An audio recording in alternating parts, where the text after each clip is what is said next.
ദൈവത്തിൻ്റെ വചനം ജീവനും ചൈതന്യവുമുള്ളതായി ഇരുവായ്ത്തലയുള്ള ഏതു വാളിനേക്കാളും മൂർച്ചയേറിയതും പ്രാണനെയും ആത്മാവിനെയും സന്ധിമജ്ജകളെയും വേർവിടുവിക്കും വരെ തുളച്ചു ചെല്ലുന്നതും ഹൃദയത്തിലെ ചിന്തനങ്ങളെയും ഭാവങ്ങളെയും വിവേചിക്കുന്നതുമാകുന്നു. മനുഷ്യൻ അപ്പം കൊണ്ട് മാത്രമല്ല, ദൈവത്തിൻ്റെ വായിൽ കൂടി വരുന്ന സകല വചനം കൊണ്ടും ജീവിക്കുന്നു. അങ്ങനെ നമ്മുടെ ജീവനും ജീവിതത്തിനും ആധാരമായിരിക്കുന്ന ദൈവവചനത്തിൻ്റെ പ്രാധാന്യം അതുല്യമാണ്. തെറ്റും ശരിയും, സത്യവും അസത്യവും, നന്മയും തിന്മയും എല്ലാം തമ്മിൽ വേർതിരിച്ചറിയുന്നതിൽ ആത്യന്തികമായി തെറ്റുപറ്റാത്ത ഏക മാനദണ്ഡം ബൈബിളാണ്. അനുദിന ജീവിതത്തിൽ ഓരോ മനുഷ്യനും അഭിമുഖീകരിക്കുന്ന നിർണായക വിഷയങ്ങളാണ് ഏതാണ് തെറ്റ് ശരി, സത്യം അസത്യം, നന്മ തിന്മ, മരണം മരണാനന്തര ജീവിതം എന്നതെല്ലാം. തെറ്റും ശരിയും, സത്യവും അസത്യവും, നന്മയും തിന്മയും ഒക്കെ തമ്മിൽ വേർതിരിച്ചറിയാനും മരണത്തെയും മരണാനന്തര ജീവിതത്തെയും നേരിടാനും മനുഷ്യനെ സഹായിക്കാൻ ബൈബിളിനെ പോലെ ആധികാരികമായ മറ്റ് ഒരു അടിസ്ഥാനവും ലോകത്തിലില്ല. ബൈബിളിൽ ഉൾക്കൊണ്ടിരിക്കുന്ന സത്യത്തിൻ്റെ ഔന്നിധ്യം കൊണ്ട് എല്ലാത്തിൻ്റെയും തെറ്റും ശരിയും നിർണയിക്കാൻ പര്യാപ്തമായ ഏക മാനദണ്ഡമാണ് ബൈബിൾ. ആ നിലയിൽ ബൈബിളിനുള്ള അതുല്യമായ ദൈവിക പദവിയാണ് ബൈബിളിൻ്റെ ആധികാരികത എന്നതുകൊണ്ട് അർത്ഥമാക്കുന്നത്. ബൈബിൾ ആധികാരികമായതുകൊണ്ടാണ് അത് വിശ്വാസ്യമായിരിക്കുന്നത്. എഴുതപ്പെട്ട ദൈവവചനം ബൈബിൾ മാത്രമാണ്. ബൈബിളിനോട് തുല്യമായ വിശ്വാസ്യതയും ആധികാരികതയുമുള്ള ഗ്രന്ഥമോ വിശ്വാസ സംഹിതയോ ലോകത്തിലില്ല. ദൈവത്തെപ്പറ്റിയും മനുഷ്യനും ദൈവവും തമ്മിലുള്ള ബന്ധത്തിൻ്റെ വിവിധ തലങ്ങളെപ്പറ്റിയും മനുഷ്യ മനസാക്ഷിക്ക് അംഗീകരിക്കാൻ കഴിയുന്ന നിലവാരത്തിൽ നമുക്ക് ലഭിക്കുന്നത് ബൈബിളിൽ നിന്നാണ്. അതിനാൽ ബൈബിളിനോടുള്ള ഒരാളുടെ സമീപനം തൻ്റെ ജീവിതത്തിൻ്റെ വിജയപരാജയത്തെ നിർണയിക്കുന്നു. ബൈബിളിന് ലോക ചരിത്രത്തിലെ മറ്റെന്തിനേക്കാളും ആധികാരികതയും പ്രസക്തിയുമുണ്ട്. ബൈബിളിനോട് തുല്യമായ മറ്റൊന്നും ലോകത്തിലില്ല. അതിലെ വസ്തുതകളും സത്യങ്ങളും അനിഷേധ്യമായ വിധത്തിൽ തെളിയിക്കപ്പെട്ടതും വിശ്വാസ്യവുമാണ്. സത്യദൈവത്തോട് ബന്ധപ്പെടാനുള്ള ദൃശ്യമായ മാധ്യമമാണ് ദൈവവചനമായ ബൈബിൾ. യേശു പറഞ്ഞു, നിങ്ങൾ തിരുവെഴുത്തുകളെയും ദൈവശക്തിയെയും അറിയായ കൊണ്ടല്ലയോ തെറ്റിപ്പോകുന്നത്. ആകയാൽ എൻ്റെ ഈ വചനങ്ങളെ കേട്ടു ചെയ്യുന്നവനൊക്കെയും പാറമേൽ വീട് പണിത ബുദ്ധിയുള്ള മനുഷ്യനോട് തുല്യനാകുന്നു. വൻമഴ ചൊരിഞ്ഞു, നദികൾ പൊങ്ങി, കാറ്റ് അടിച്ചു, ആ വീടിന്മേൽ അലച്ചു. അത് പാറമേൽ അടിസ്ഥാനമുള്ളതാകയാൽ വീണില്ല. എൻ്റെ ഈ വചനങ്ങളെ കേട്ടു ചെയ്യാത്തവനൊക്കെയും മണലിന്മേൽ വീട് പണിത മനുഷ്യനോട് തുല്യനാകുന്നു. വൻമഴ ചൊരിഞ്ഞു, നദികൾ പൊങ്ങി, കാറ്റടിച്ചു, ആ വീടിന്മേൽ അലച്ചു. അത് വീണു, അതിൻ്റെ വീഴ്ച വലിയതായിരുന്നു. ബൈബിൾ ദൈവിക വെളിപ്പാടുകളുടെ പുസ്തക രൂപത്തിലുള്ള ചരിത്രരേഖയാണ്. അത് എബ്രായ, അരാമ്യ, ഗ്രീക്ക് ഭാഷകളിൽ എഴുതപ്പെട്ടിരിക്കുന്നു. ബൈബിൾ എന്ന വാക്ക് ബിബ്ലിയോൺ എന്ന ഗ്രീക്ക് വാക്കിൽ നിന്ന് ഉത്ഭവിച്ചതാണ്. ഈജിപ്തിൽ BC 11-ാം നൂറ്റാണ്ടിൽ പാപ്പിറസ് ചെടിത്തണ്ടിന്റെ പുറംതോടിനെ ബീബ്ലസ് എന്ന് വിളിച്ചിരുന്നു. ബീബ്ലസിൽ നിന്ന് ഉണ്ടാക്കുന്നതും എഴുതാൻ ഉപയോഗിക്കുന്നതുമായ വസ്തുവാണ് ബിബ്ലിയോൺ. ബിബ്ലിയോൺ എന്ന ഈ വാക്ക് ഗ്രീക്കിൽ നിന്ന് ലാറ്റിനിലേക്കും, ലാറ്റിനിൽ നിന്ന് ഫ്രഞ്ചിലേക്കും, ഫ്രഞ്ചിൽ നിന്ന് ഇംഗ്ലീഷിലേക്കും കടന്നു. ബിബ്ലിയ എന്ന ഗ്രീക്ക് വാക്കിന് പുസ്തകങ്ങൾ എന്നാണ് അർത്ഥം. ക്രമേണ ദൈവിക വെളിപ്പാടുകളുടെ പുസ്തക രൂപത്തിലുള്ള ചരിത്രരേഖ എന്ന അർത്ഥം ബൈബിൾ എന്ന വാക്കിന് കൈവന്നു. പഴയ നിയമം പ്രധാനമായും എബ്രായ ഭാഷയിൽ എഴുതപ്പെട്ടിരിക്കുന്നു. എന്നാൽ പഴയ നിയമത്തിലെ ഉൽപ്പത്തി 31-ാം അധ്യായം 47-ലെ 2 വാക്കുകൾ, എസ്ര 4-ാം അധ്യായം 8-ാം വാക്യം മുതൽ 6-ാം അധ്യായം 18-ാം വാക്യം വരെയുള്ള ഭാഗം, എസ്ര 7-ാം അധ്യായം 12-ാം വാക്യം മുതൽ 26-ാം വാക്യം വരെയുള്ള ഭാഗം, ജെറമിയ 10-ാം അധ്യായം 11-ാം വാക്യം, ദാനിയേൽ 2-ാം അധ്യായം 4-ാം വാക്യം മുതൽ 7-ാം അധ്യായം 28-ാം വാക്യം വരെയുള്ള ഭാഗം എന്നിവ അരാമ്യ അഥവാ സുറിയാനി ഭാഷയിൽ എഴുതപ്പെട്ടവയാണ്. പുതിയ നിയമം മുഴുവൻ ഗ്രീക്ക് ഭാഷയിലാണ് എഴുതപ്പെട്ടിരിക്കുന്നത്. എന്നാൽ അതിൽ തബീദ ഖൂമി, ഏലി ഏലി ലമ്മ സബക്താനി എന്നീ വാക്കുകൾ അരാമ്യ ഭാഷയിലാണ്. മനുഷ്യന്റെ രക്ഷയ്ക്ക് പ്രസക്തമായ സകല രഹസ്യങ്ങളും മർമ്മങ്ങളും ബൈബിൾ വെളിപ്പെടുത്തുന്നു. ബൈബിളിലെ 2 ഭാഗങ്ങളാണ് പഴയ നിയമവും പുതിയ നിയമവും. ഈ 2 ഉടമ്പടികളുടെയും കേന്ദ്ര ബിന്ദു യേശു ക്രിസ്തുവാണ്. ദൈവനിവേശിതമെന്ന് ക്രിസ്തുവും അപ്പസ്തോലന്മാരും അംഗീകരിക്കുന്ന പഴയ ഉടമ്പടിയിലെയും പുതിയ ഉടമ്പടിയിലെയും തിരുവെഴുത്തുകളെയാണ് ബൈബിൾ എന്ന് വിളിക്കുന്നത്. ലളിതമായ മനുഷ്യഭാഷയിലുള്ള ദൈവിക വെളിപ്പാടുകളാണ് ബൈബിളിലുള്ളത്. എല്ലാറ്റിൻ്റെയും ആരംഭത്തെയും സ്വഭാവത്തെയും അവസാനത്തെയും പറ്റിയുള്ള സത്യാവസ്ഥ ബൈബിളിൽ ദൈവം വെളിപ്പെടുത്തിയിരിക്കുന്നു. മനുഷ്യന്റെ രക്ഷയ്ക്ക് പ്രസക്തമായ സകല രഹസ്യങ്ങളും മർമ്മങ്ങളും ബൈബിൾ വെളിപ്പെടുത്തുന്നു.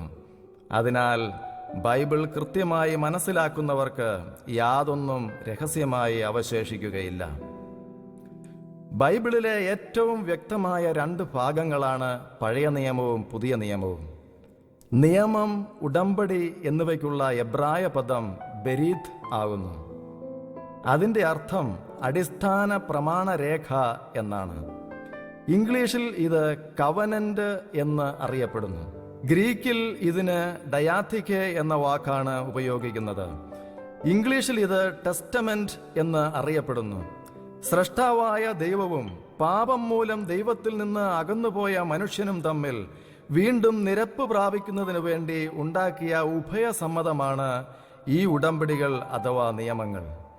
ദൈവം മോശയിലൂടെ മനുഷ്യനുമായി ഉണ്ടാക്കിയ ഉടമ്പടിയെ പഴയ ഉടമ്പടിയെന്നും അതിനെ പൂർത്തീകരിച്ചുകൊണ്ട് യേശുവിലൂടെ ലഭിച്ച ഉടമ്പടിയെ പുതിയ ഉടമ്പടിയെന്നും ക്രിസ്തീയർ വിളിക്കുന്നു. ഈ 2 ഉടമ്പടികളുടെയും കേന്ദ്രബിന്ദു യേശു ക്രിസ്തുവാണ്. പാപം ചെയ്ത് പാപിയായി പാപത്തിന് അടിമയായി തീർന്ന മനുഷ്യവർഗത്തിന്റെ പാപപരിഹാരത്തിനും വീണ്ടെടുപ്പിനും രക്ഷയ്ക്കുമായി രക്തബലിയായി തീർന്ന യേശുവാണ് ബൈബിളിന്റെ പ്രധാന പ്രമേയം. പഴയ ഉടമ്പടിയിൽ യേശു നിഴലായി, വാക്ചിത്രങ്ങളായി, സൂചകമായി, അനുഷ്ഠാന മർമ്മങ്ങളായി, പ്രവചനങ്ങളായി പൂർണ്ണമായി വെളിപ്പെടാതെ മറഞ്ഞുകിടക്കുന്നു. എന്നാൽ പുതിയ ഉടമ്പടിയിൽ യേശു ഒരു വ്യക്തിയായി പൂർണ്ണമായി വെളിപ്പെട്ടിരിക്കുന്നു. ചരിത്ര സംഭവങ്ങളെ വസ്തുനിഷ്ഠമായി മനസ്സിലാക്കാനും വിശ്വസിക്കാനും സാധിക്കുന്ന കാര്യമാണ്. യേശുവിനെ പറ്റിയുള്ള ബൈബിൾ സാക്ഷ്യം ചരിത്രാധിഷ്ഠിതവും വിശ്വാസ്യവുമായ യാഥാർത്ഥ്യമാണ്.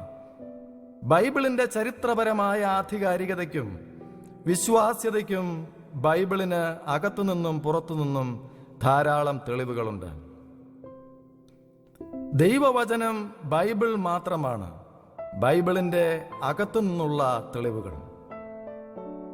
സത്യം സംബന്ധിച്ചുള്ള വിഷയങ്ങളിൽ ആധികാരികതയുടെ അടിസ്ഥാനം ബൈബിൾ മാത്രമാണെന്നും ബൈബിൾ ദൈവവചനമാണെന്നും ദൈവവചനം ബൈബിൾ മാത്രമാണെന്നും മനസ്സിലാക്കുന്നത് ഒരു മനുഷ്യനെ സംബന്ധിച്ചിടത്തോളം വളരെ ഉന്നതവും പരമപ്രധാനവുമായ ഒരു കാര്യമാണ്. ബൈബിൾ ദൈവവചനമാണ് എന്നതിന് അടിസ്ഥാനമായി കണക്കാക്കാവുന്ന ചില തെളിവുകൾ താഴെ പറയുന്നു. അതുല്യമായ വൈവിധ്യത്തിൽ പരിപൂർണമായ ഏകത്വം ബൈബിളിൽ കാണാം. ഏകദേശം 1700-ൽ അധികം വർഷങ്ങളിലൂടെ 40-ലേറെ വ്യത്യസ്ത വ്യക്തികളാൽ ലോകത്തിന്റെ വിവിധ ഭാഗങ്ങളിൽ വെച്ച് എഴുതപ്പെട്ടതായിരുന്നിട്ടും ബൈബിളിന്റെ ഉള്ളടക്കത്തിൽ പൊരുത്തക്കേടില്ല. ചിലർ അവർക്ക് മുമ്പേ സംഭവിച്ചത് എഴുതി, മറ്റു ചിലർ തങ്ങൾ അനുഭവിച്ചറിഞ്ഞത് എഴുതി, മറ്റു ചിലർ ഇനിയും സംഭവിച്ചിട്ടില്ലാത്ത ഭാവി കാര്യങ്ങളെക്കുറിച്ച് എഴുതി. പലപ്പോഴും അവർ ഓരോരുത്തരും എഴുതിയത് എന്താണെന്ന് പരസ്പരം അറിയാതിരുന്നിട്ടും അവരുടെ എഴുത്തുകൾ തമ്മിൽ വൈരുദ്ധ്യമില്ലെന്ന് മാത്രമല്ല, അവ പരസ്പര പൂരകങ്ങളായിരിക്കുകയും ചെയ്യുന്നു. അവയുടെ എല്ലാം കേന്ദ്രബിന്ദു മനുഷ്യവർഗത്തിന്റെ രക്ഷകനായ ക്രിസ്തുവാണ്. അവയുടെ എല്ലാം സമൂലമായ സന്ദേശം ദൈവം യേശുക്രിസ്തുവിലൂടെ മനുഷ്യവർഗത്തെ സൃഷ്ടിക്കുകയും പാപപരിഹാരം ചെയ്ത് രക്ഷ സാധ്യമാക്കുകയും ചെയ്തിരിക്കുന്നു എന്നതാണ്. ബൈബിൾ പോലൊരു ഗ്രന്ഥം എഴുതാൻ മനുഷ്യന് തനിയെ അസാധ്യമാണ്. പാപത്തിൽ നിലനിൽക്കുന്നവർക്ക് ബൈബിൾ നരകശിക്ഷ മുന്നറിയിപ്പ് കൊടുക്കുന്നു. പാപത്തെ ആസ്വദിക്കുന്ന മോശക്കാരായ മനുഷ്യർ തങ്ങൾക്ക് തന്നെ നരകശിക്ഷ കൽപ്പിക്കുന്ന കാര്യം ബൈബിളിൽ എഴുതാൻ ആഗ്രഹിക്കുകയില്ല. ബൈബിൾ പലപ്പോഴും ദൈവവചനമാണെന്ന് സ്വയം അവകാശപ്പെടുന്നു. നല്ലവരായ ചില മനുഷ്യർ ബൈബിൾ എഴുതിയിട്ട് ഇപ്രകാരം അത് ദൈവത്തിൻ്റെ പേരിലാക്കിയതാണെങ്കിൽ അത് വഞ്ചനയാണ്. അത് നല്ല മനുഷ്യരുടെ സ്വഭാവമല്ല. അതിനാൽ ബൈബിളിനെ നല്ലവരായ ചില മനുഷ്യരുടെയോ മോശക്കാരായ ചില മനുഷ്യരുടെയോ സ്വന്തമായ കരവേലയായി കരുതാനും കഴിയില്ല. അതിനാൽ ബൈബിളിന്റെ പ്രഥമ നിർമ്മാതാവായി ദൈവത്തെയല്ലാതെ മറ്റാരെയും കരുതുവാൻ കഴിയുന്നതല്ല. കാരണം ബൈബിളിന്റെ രചന ദൈവമല്ലാതെ വേറെ ആരും ആഗ്രഹിച്ചാലും കഴിയുന്നതല്ല.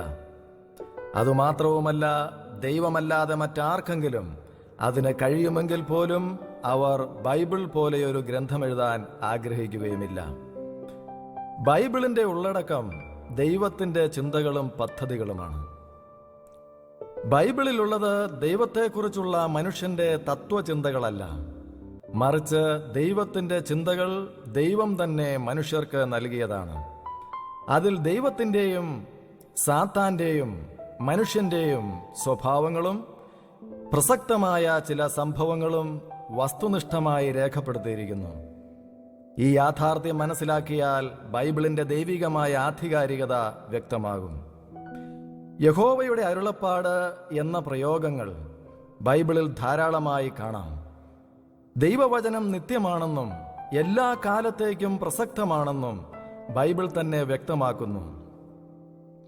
അനേക വാക്യങ്ങളിൽ ദൈവവചനത്തെയും ദൈവത്തെയും പരസ്പര തുല്യതയോടെ അവതരിപ്പിക്കുന്നതായി കാണുന്നു. അതിനാൽ ബൈബിളിനെ അനുസരിക്കുന്നവർ ദൈവത്തെ അനുസരിക്കുന്നു, ബൈബിളിനെ നിഷേധിക്കുന്നവർ ദൈവത്തെ നിഷേധിക്കുന്നു. ഏറ്റവും വലിയ വ്യക്തിയെ മനുഷ്യവർഗത്തിന് പരിചയപ്പെടുത്തുന്ന ഗ്രന്ഥം. മനുഷ്യ ചരിത്രത്തിലെ പൂർണ്ണതയുള്ള ഏക മനുഷ്യനായ യേശുവിനെ ബൈബിൾ ലോകത്തിന് അവതരിപ്പിക്കുന്നു. യേശുവിനെ പോലെ പരിപൂർണനും ഉത്തമനുമായ മറ്റൊരു വ്യക്തിയും ലോക ചരിത്രത്തിലില്ല. മനുഷ്യ ഭാവനയ്ക്കു പോലും യേശുവിനെ പോലെ പരിപൂർണനായ ഒരു വ്യക്തിയെ ലോകത്തിന്റെ മുമ്പിൽ അവതരിപ്പിക്കാൻ കഴിഞ്ഞിട്ടില്ല. ഒരേ സമയം ഏറ്റവും ജ്ഞാനിയും ഏറ്റവും ക്ഷമാശീലനും ഏറ്റവും ശക്തനും ഏറ്റവും എളിമയുള്ളവനും ആയിരിക്കാൻ യേശുവിന് മാത്രമേ കഴിഞ്ഞിട്ടുള്ളൂ. യേശുവിന്റെ വാക്കിലും പ്രവൃത്തിയിലും സത്യസന്ധമായ രീതിയിൽ അപൂർണത കണ്ടുപിടിക്കാൻ ആർക്കും സാധ്യമല്ല. യേശുവിന് തെറ്റുകളോ അബദ്ധങ്ങളോ പറ്റിയിട്ടില്ല. യേശുവിനെ തിരക്കിടേണ്ടതായി വന്നിട്ടില്ല. യേശു താൻ പഠിപ്പിച്ചതെല്ലാം ജീവിച്ചു കാണിച്ചു. ഏറ്റവും ഉന്നതനായിരുന്നിട്ടും ഏറ്റവും താഴ്ന്ന രീതിയിൽ ജീവിച്ചു. ഏറ്റവും ധീരതയും നീതിബോധവും മാന്യതയുമുള്ളവനായിരുന്നിട്ടും എല്ലാവരോടും ഏറ്റവും സ്നേഹവും മൃദുലതയും കാണിച്ചു. ഈ ലോകത്തിൽ പരസ്പരം എതിർക്കുന്നതായി കാണുന്ന ഇത്തരം ഗുണവിശേഷങ്ങളെ പരിപൂർണമായി തന്നിൽ തന്നെ സംയോജിപ്പിച്ച് കാണിച്ചത് ലോക ചരിത്രത്തിൽ യേശു മാത്രമാണ്. അതിനാൽ മനുഷ്യവർഗത്തിന്റെ നന്മയ്ക്കായി ഏറ്റവും അനുകരണീയനായ വ്യക്തിയും യേശു തന്നെയാണ്. മനുഷ്യത്വത്തെ ഇത്രയേറെ പൂർണ്ണമായി അവതരിപ്പിച്ച് കാണിക്കാൻ ദൈവം എന്ന് അവകാശപ്പെടുന്ന മറ്റാർക്കും കഴിഞ്ഞില്ല. മനുഷ്യർക്കു വേണ്ടി ഇത്രയേറെ കഷ്ടം സഹിക്കുകയും സഹിച്ചു എന്ന് അവകാശപ്പെടുകയും ചെയ്ത മറ്റാരുമില്ല. ഇത്ര പരിപൂർണനായ വ്യക്തിയെ പരിപൂർണമായി അവതരിപ്പിക്കാൻ പരിപൂർണനായ വ്യക്തിക്ക് കഴിയൂ. യേശുവിനെ പോലെ പരിപൂർണനായ വ്യക്തിയെ അവതരിപ്പിക്കുന്ന ബൈബിളിന്റെ പിന്നിലുള്ള ആൾ യേശുവിനോളം വലിയവനായിരിക്കണം. അതിനാൽ ബൈബിളിലെ പ്രധാന കഥാപാത്രമായ യേശുവും ബൈബിൾ എന്ന ഗ്രന്ഥത്തിന്റെ കർത്താവും ഒരാൾ തന്നെ ആകാതിരിപ്പാൻ യുക്തിയില്ല. അങ്ങനെ ബൈബിളിന്റെ പിന്നിൽ ദൈവമാണെന്നും ആ ദൈവം യേശുവാണെന്നും വ്യക്തമാകുന്നു. വാസ്തവത്തിൽ ബൈബിളിന്റെ മാഹാത്മ്യം അത് അർഹിക്കുന്ന വലുപ്പത്തിൽ മനസ്സിലാക്കിയാൽ ബൈബിൾ മനുഷ്യനിർമ്മിതമാണെന്ന് വിശ്വസിക്കുന്നതിനേക്കാൾ എളുപ്പം ബൈബിൾ ദൈവനിർമ്മിതമാണെന്ന് വിശ്വസിക്കാനാണ് എന്ന് വ്യക്തമാകും. സൃഷ്ടാവായ ദൈവത്തെ ഏറ്റവും പൂർണ്ണമായി അവതരിപ്പിക്കുന്ന ഗ്രന്ഥമാണ് ബൈബിൾ. നല്ലവനായ ദൈവത്തിന്റെ ഗുണവിശേഷങ്ങൾ അതിന്റെ പൂർണ്ണതയിൽ വെളിപ്പെടുത്തുന്ന വേറൊരു ഗ്രന്ഥവും ലോകത്തിലില്ല. ബൈബിൾ നമ്മുടെ മുമ്പിൽ അവതരിപ്പിക്കുന്ന ദൈവത്തെക്കാൾ മെച്ചമായ ഒരു ദൈവത്തെ പറ്റി മനുഷ്യന് ചിന്തിക്കാൻ പറ്റില്ല. ഈ ദൈവത്തിന്റെ സ്വഭാവം മെച്ചപ്പെടുത്തുന്നതിനെ പറ്റിയോ ബൈബിളിനെ മെച്ചപ്പെടുത്തുന്നതിനെ പറ്റിയോ സത്യസന്ധമായ നിർദ്ദേശങ്ങൾ നൽകുവാൻ മനുഷ്യന് കഴിയുന്നതല്ല. ബൈബിളിലെ ഉപദേശങ്ങളും തത്വങ്ങളും ലോകപരവും മാനുഷികവുമായ ഉപദേശങ്ങളിൽ നിന്നും തത്വങ്ങളിൽ നിന്നും തികച്ചും വ്യത്യസ്തമാണ്. ഇതിൽ നിന്നും ബൈബിൾ ദൈവവചനമാണെന്നും ബൈബിൾ അവതരിപ്പിക്കുന്ന ദൈവമാണ് യഥാർത്ഥ ദൈവമെന്നും വ്യക്തമാകുന്നു. യേശുവിന്റെ സാക്ഷ്യം ഏറ്റവും വലിയ തെളിവ്. ആധികാരികമായത് ഏത് എന്ന് തീരുമാനിക്കുന്നതിൽ കേന്ദ്രസ്ഥാനം യേശുവിനാണ്. കാരണം ലോക ചരിത്രത്തിലെ ഏറ്റവും വിശ്വാസ്യനും ജ്ഞാനിയും ഉത്തമനുമായ വ്യക്തി യേശു ക്രിസ്തു തന്നെയാണ്. യേശു ബൈബിൾ ദൈവവചനമാകുന്നു എന്ന് സാക്ഷ്യപ്പെടുത്തുന്നു. ലിഖിതമായ പഴയ നിയമ തിരുവെഴുത്തുകളെ നിയമം എന്നും പ്രവാചകന്മാർ എന്നും രണ്ടായി തിരിച്ചിരുന്നു. അവ ഇന്നത്തെ പഴയ നിയമത്തിലെ 39 പുസ്തകങ്ങളെ അതേപടി വാക്യം പ്രതി ഉൾക്കൊണ്ടിരുന്നു. യേശുക്രിസ്തു അവയ്ക്ക് ആധികാരികത കൊടുത്ത് അംഗീകരിച്ച് ഉപയോഗിച്ചു. ഞാൻ ന്യായപ്രമാണത്തെയോ പ്രവാചകന്മാരെയോ നീക്കേണ്ടതിന് വന്നു എന്ന് നിരൂപിക്കരുത്, നീക്കുവാനല്ല നിവർത്തിപ്പാനത്രേ ഞാൻ വന്നത് എന്ന് യേശു സാക്ഷ്യപ്പെടുത്തുന്നുണ്ട്. അവ തനിക്ക് സാക്ഷ്യം വഹിക്കുന്നു എന്ന് യേശു അവകാശപ്പെട്ടു. അപ്പോൾ ഞാൻ പറഞ്ഞു, ഇതാ ഞാൻ വരുന്നു, പുസ്തകച്ചുരുളിൽ എന്നെക്കുറിച്ച് എഴുതിയിരിക്കുന്നു. ദൈവമേ, നിന്റെ ഇഷ്ടം ചെയ്യുവാൻ ഞാൻ വരുന്നു എന്ന് അവൻ പറയുന്നു. യേശു തന്റെ അധികാരത്തിന്റെ അടിസ്ഥാനമായി അവയെ കണക്കാക്കി. യേശുവിന്റെ ശുശ്രൂഷ ലിഖിതമായ പഴയ നിയമ തിരുവെഴുത്തുകൾക്ക് വിധേയപ്പെട്ടുകൊണ്ടുള്ളതായിരുന്നു. യേശുവിന്റെ ഈ സാക്ഷ്യം ബൈബിൾ ദൈവവചനമാകുന്നു എന്നതിന് മതിയായ തെളിവാണ്. സാക്ഷ്യത്തിന്റെ മൂല്യം സാക്ഷ്യം പറയുന്ന ആളിന്റെ സ്വഭാവം, പറയുന്ന കാര്യത്തെപ്പറ്റി അയാൾക്കുള്ള അറിവ് എന്നിവയെ ആശ്രയിച്ചിരിക്കുന്നു. അതിനാൽ പാപികളും പരിമിതരുമായ മനുഷ്യരുടെ അഭിപ്രായങ്ങളെക്കാൾ ദൈവമായ യേശുക്രിസ്തുവിന്റെ അഭിപ്രായമാണ് നാം സ്വീകരിക്കേണ്ടത്. ബൈബിൾ ആധികാരികവും തെറ്റില്ലാത്തതും പൂർണ്ണമായി ആശ്രയിക്കാവുന്നതുമാണ് എന്ന് ഏറ്റവും വ്യക്തമായി തെളിയുന്നത് യേശുവിന്റെ സാക്ഷ്യത്തിൽ നിന്നാണ്. ദൈവമായ യേശുക്രിസ്തു ബൈബിൾ ദൈവവചനമാണെന്ന് പറഞ്ഞെങ്കിൽ നാം അത് സംശയിക്കേണ്ട ആവശ്യമില്ല. സംശയിക്കുന്നതിൽ യുക്തിയുമില്ല. പുതിയ നിയമഗ്രന്ഥങ്ങൾക്ക് ചരിത്രപരമായ ആധികാരികതയുണ്ട്. അവ സാക്ഷാൽ ദൈവം മനുഷ്യാവതാരം ചെയ്തു വന്നതാണ് യേശുക്രിസ്തു എന്ന വാദം അവതരിപ്പിക്കുകയും ആ വാദം സത്യമാണെന്ന് സ്ഥാപിക്കുകയും ചെയ്യുന്നു. യേശുവിലുള്ള പ്രവചന നിവൃത്തി, യേശുവിന്റെ പാപരഹിതവും അത്ഭുതകരവുമായ ജീവിതം, മരണം, ഉയിർപ്പ് എന്നിവ യേശു ദൈവമാണ് എന്നതിന് മതിയായ തെളിവുകളാണ്. ദൈവമായ യേശു പഠിപ്പിച്ചതൊക്കെ സത്യമാണ്. യേശു പഴയ നിയമം മുഴുവൻ സത്യമാണെന്ന് പ്രസ്താവിക്കുകയും പുതിയ നിയമ സത്യങ്ങൾ തന്റെ അപ്പോസ്തലന്മാർക്ക് നൽകുമെന്ന് വാഗ്ദാനം ചെയ്യുകയും ചെയ്തു. അതിനാൽ ബൈബിൾ പൂർണ്ണമായും വിശ്വാസ്യമായ ദൈവവചനമാണെന്ന് യേശുവിന്റെ സാക്ഷ്യത്തിൽ നിന്ന് തന്നെ വ്യക്തമാകുന്നു. മരിച്ചവരിൽ നിന്നുള്ള യേശുവിൻ്റെ ഉയിർപ്പ് യേശുവിൻ്റെ പ്രസ്താവനകളുടെ വിശ്വാസ്യതയ്ക്കുള്ള തെളിവാണ്. തൻ്റെ ജീവിതത്തിലെ ഏറ്റവും നിർണായക നിമിഷങ്ങളിൽ പോലും യേശു ചില ബൈബിൾ ഭാഗങ്ങൾ ഉദ്ധരിച്ചു. ചരിത്രപരമല്ലെന്നും സത്യമല്ലെന്നും ചിലർ തെറ്റായി പ്രചരിപ്പിക്കുന്ന പല സംഭവങ്ങളും കാര്യങ്ങളും സത്യമാണെന്ന് യേശു അംഗീകരിക്കുന്നു എന്നറിയുന്നത് സത്യത്തെ സ്നേഹിക്കുന്നവർക്ക് വലിയ ആശ്വാസമാണ്.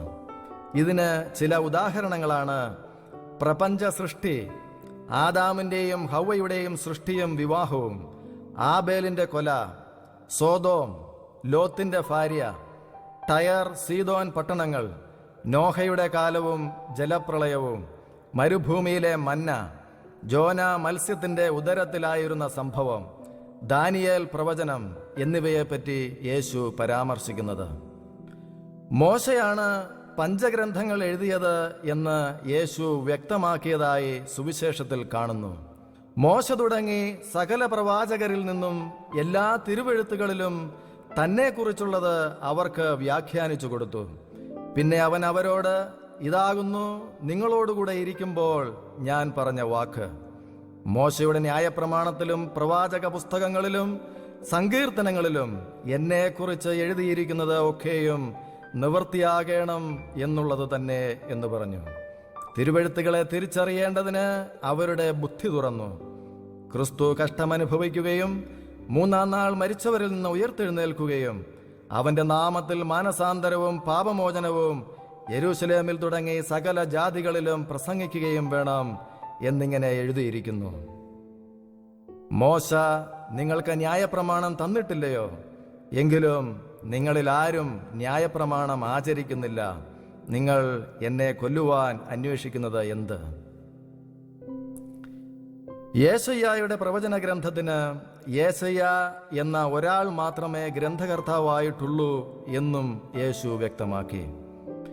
യേശയ്യ 1 മുതൽ 39 വരെ അധ്യായങ്ങൾ ഒരാളും 40 മുതൽ 66 വരെ അധ്യായങ്ങൾ മറ്റൊരാളും എഴുതി എന്ന തെറ്റായ വാദം ഇന്ന് ചില ബൈബിൾ വിരുദ്ധർ ഉന്നയിക്കുന്നു.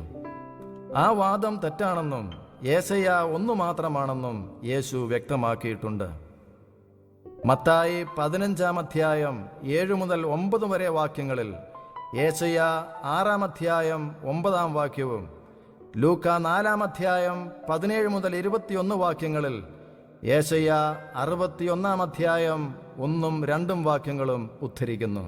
മാത്രമല്ല യോഹന്നാൻ 12-ാം അധ്യായം 37 മുതൽ 41 വരെ വാക്യങ്ങളിൽ കാണുന്ന യേശയ്യ 53-ാം അധ്യായത്തിൻ്റെ 1-ാം വാക്യവും 6-ാം അധ്യായം 9-ാം വാക്യം എന്നീ 2 ഉദ്ധരണികളിലൂടെ യേശയ്യായുടെ പുസ്തകം യേശയ്യ എന്ന ഒരു വ്യക്തി എഴുതിയതാണെന്ന് യേശു വ്യക്തമാക്കുന്നു.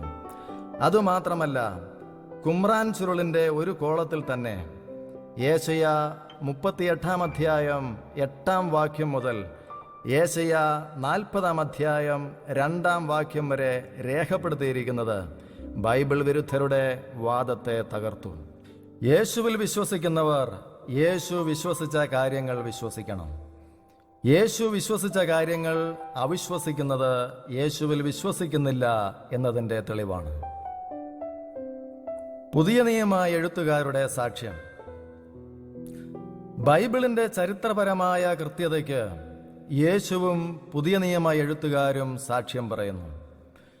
ബൈബിളിൽ ഏതെങ്കിലും തരത്തിലുള്ള തെറ്റുകൾ ഉണ്ട് എന്ന യാതൊരു സൂചനയും യേശുവിൻ്റെയോ അപ്പോസ്തലന്മാരുടെയോ വാക്കുകൾ നൽകുന്നില്ല. പഴയ നിയമ ഗ്രന്ഥങ്ങളിലെ കാര്യങ്ങൾ അതേപടി ശരിയാണ് എന്ന ഊന്നലാണ് അവർ നൽകിയിരിക്കുന്നത്. യേശുവിൻ്റെ പ്രബോധനവും അപ്പോസ്തലന്മാരുടെ സാക്ഷ്യവചനങ്ങളും തമ്മിൽ വൈരുദ്ധ്യമില്ലാത്തതുകൊണ്ടും യേശു പറയാൻ ഉദ്ദേശിച്ച കാര്യങ്ങൾ മാത്രമാണ് അപ്പോസ്തലന്മാർ പറഞ്ഞത് എന്നതുകൊണ്ടും യേശുവിൻ്റെയും അപ്പോസ്തലന്മാരുടെയും പ്രസ്താവനകൾ വ്യത്യസ്തമായി കണക്കാക്കേണ്ടതില്ല. താത്വികവും സങ്കീർണവുമായ ആശയങ്ങളുടെ കൃത്യതയ്ക്ക് യേശുവും ബൈബിളും കൊടുക്കുന്ന പ്രാധാന്യം മറ്റാരും കൊടുത്തിട്ടില്ല. ദൈവം മനുഷ്യനായി തീരുക എന്ന ആശയത്തേക്കാൾ അസാധ്യമെന്ന് തോന്നുന്ന മറ്റൊന്നും യാഥാർത്ഥ്യമായതായി ഒരു മനുഷ്യനും അവകാശപ്പെടാനില്ലല്ലോ. എന്നാൽ അതും പൂർണ്ണതയിൽ അവതരിപ്പിക്കുന്ന ഗ്രന്ഥമാണ് ബൈബിൾ. അങ്ങനെ ബൈബിളിൻ്റെ തെറ്റില്ലായ്മയെയും തുല്യമില്ലായ്മയെയും ബൈബിൾ തന്നെ ഉറപ്പിക്കുന്നു. പുതിയ നിയമ എഴുത്തുകാർക്ക് ക്രിസ്തു ദൈവനിശ്വാസീയത വാഗ്ദാനം ചെയ്തു. പരിശുദ്ധാത്മാവ് എന്ന കാര്യസ്ഥൻ നിങ്ങൾക്ക് സകലവും ഉപദേശിച്ചു തരികയും ഞാൻ നിങ്ങളോട് പറഞ്ഞത് ഒക്കെയും നിങ്ങളെ ഓർമ്മപ്പെടുത്തുകയും ചെയ്യും. ബൈബിൾ ദൈവവചനമാണെന്ന് അത് എഴുതിയ മനുഷ്യരായ എഴുത്തുകാർ തന്നെ അവകാശപ്പെടുന്നു. ഞാൻ നിങ്ങൾക്ക് എഴുതുന്നത് കർത്താവിൻ്റെ കൽപ്പനയാകുന്നു എന്ന് അവൻ അറിഞ്ഞുകൊള്ളട്ടെ എന്ന് പൗലോസ് പറയുന്നു. ആദ്യം മുതൽ ഉണ്ടായിരുന്നതും ഞങ്ങൾ കേട്ടതും സ്വന്തം കണ്ണുകൊണ്ട് കണ്ടതും സൂക്ഷിച്ച് വീക്ഷിച്ചതും കൈകൊണ്ട് സ്പർശിച്ചതുമായ ജീവന്റെ വചനത്തെപ്പറ്റി ഞങ്ങൾ അറിയിക്കുന്നു. ജീവൻ വെളിപ്പെട്ടു, ഞങ്ങൾ അത് കണ്ടു, അതിന് സാക്ഷ്യം നൽകുകയും ചെയ്യുന്നു. പിതാവിനോടുകൂടെ ആയിരുന്നതും ഞങ്ങൾക്ക് വെളിപ്പെട്ടതുമായ നിത്യജീവൻ ഞങ്ങൾ നിങ്ങളോട് പ്രഘോഷിക്കുന്നു. ഞങ്ങൾ കാണുകയും കേൾക്കുകയും ചെയ്തത് നിങ്ങളെയും ഞങ്ങൾ അറിയിക്കുന്നു. യേശുക്രിസ്തുവിന്റെ വെളിപ്പാട് വേഗത്തിൽ സംഭവിപ്പാനുള്ളത് തന്റെ ദാസന്മാരെ കാണിക്കേണ്ടതിന് ദൈവം അത് അവന് കൊടുത്തു. അവനത് തന്റെ ദൂതൻ മുഖാന്തരം അയച്ച് തന്റെ ദാസനായ യോഹന്നാന് പ്രദർശിപ്പിച്ചു. അവൻ ദൈവത്തിന്റെ വചനവും യേശുക്രിസ്തുവിന്റെ സാക്ഷ്യവുമായി താൻ കണ്ടത് ഒക്കെയും സാക്ഷീകരിച്ചു എന്ന് യോഹന്നാൻ പറയുന്നു. ഇങ്ങനെ ബൈബിളിന്റെ എഴുത്തുകാർക്ക് തങ്ങൾ എഴുതുന്നവ ദൈവവചനമാണെന്ന ബോധ്യമുണ്ടായിരുന്നു. യാക്കോബ് ഗ്രഹവും ഇസ്രായേൽ ഗ്രഹത്തിലെ സകല വംശങ്ങളുമായുള്ളവരെ, യഹോവയുടെ അരുളപ്പാട് കേട്ടുകൊള്ളുവേൻ.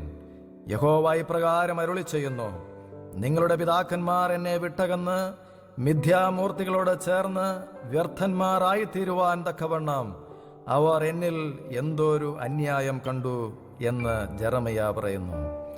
എന്തുകൊണ്ടെന്നാൽ പ്രവചനങ്ങൾ ഒരിക്കലും മാനുഷിക ചോദനയാൽ രൂപം കൊണ്ടതല്ല, പരിശുദ്ധാത്മാവിനാൽ പ്രചോദിതരായി ദൈവത്തിന്റെ മനുഷ്യർ സംസാരിച്ചവയാണ്. വിശുദ്ധ പ്രവാചകന്മാർ മുൻപറഞ്ഞ വചനങ്ങളും നിങ്ങളുടെ അപ്പോസ്തലന്മാർ മുഖാന്തരം കർത്താവും രക്ഷിതാവുമായവൻ തന്ന കൽപ്പനയും ഓർത്തുകൊള്ളണമെന്ന് ഈ ലേഖനം രണ്ടിനാലും ഞാൻ നിങ്ങളെ ഓർമ്മപ്പെടുത്തി നിങ്ങളുടെ പരമാർത്ഥ മനസ്സ് ഉണർത്തുന്നു എന്ന് പത്രോസ് പറയുന്നു. ദൈവം തങ്ങൾക്ക് വെളിപ്പെടുത്തിയ കാര്യങ്ങൾ വരും തലമുറകൾ അറിയുന്നതിനു വേണ്ടിയുമാണ് അവർ അത് എഴുതിയത്. മോശ യഹോവയുടെ വചനങ്ങളൊക്കെയും എഴുതി അധികാലത്ത് എഴുന്നേറ്റ് പർവ്വതത്തിന്റെ അടിവാരത്ത് ഒരു യാഗപീഠവും ഇസ്രായേലിന്റെ 12 ഗോത്രങ്ങളുടെ സംഖ്യയ്ക്കൊത്തവണ്ണം 12 തൂണും പണിതു. പുറപ്പാട് 24 അധ്യായം 4 വാക്യം. പിന്നെ യോശുവ ഈ വചനങ്ങൾ ദൈവത്തിന്റെ ന്യായപ്രമാണ പുസ്തകത്തിൽ എഴുതി. ജോഷുവ 24 അധ്യായം 26 വാക്യം. അതിന്റെ ശേഷം ശാമുവേൽ രാജധർമ്മം ജനത്തെ പറഞ്ഞു കേൾപ്പിച്ചു. അത് ഒരു പുസ്തകത്തിൽ എഴുതി യഹോവയുടെ സന്നിധിയിൽ വെച്ചു. 1 സാമുവേൽ 10 അധ്യായം 25 വാക്യം. ലോകത്തിൽ നിന്ന് പീഡനങ്ങൾ അനുഭവിക്കേണ്ടി വന്നെങ്കിലും ബൈബിളിന്റെ എഴുത്തുകാർ ദൈവവചന സത്യങ്ങൾക്കായി നിലകൊണ്ടു. അവരിലൂടെ വെളിപ്പെടുത്തപ്പെട്ട കാര്യങ്ങൾ തെറ്റാണെന്ന് തെളിയിക്കാൻ ആർക്കും കഴിഞ്ഞിട്ടില്ല. തങ്ങളുടെ അനുഭവത്തിൽ നിന്നും സംസാരിക്കുകയും തങ്ങൾ വിശ്വസിച്ചത് ജീവിക്കുകയും അതിനായി മരിക്കുകയും ചെയ്ത അപ്പോസ്തലന്മാർ പറഞ്ഞതാണ്. പണത്തിനും പദവിക്കും വേണ്ടി ജീവിക്കുന്ന ചിലർ ദൈവവിരുദ്ധമായി പറയുന്നതിനേക്കാൾ കൂടുതൽ വിശ്വാസ്യം എന്ന് വ്യക്തമാണ്. പുതിയ നിയമ എഴുത്തുകാരുടെ സാക്ഷ്യം പൂർണ്ണമായും സത്യസന്ധവും വിശ്വാസ്യവുമാണെന്നതിന് തെളിവുണ്ട്. ബൈബിൾ ദൈവവചനമാണെന്ന് അത് എഴുതിയ മനുഷ്യരായ എഴുത്തുകാർ അവകാശപ്പെടുന്നു.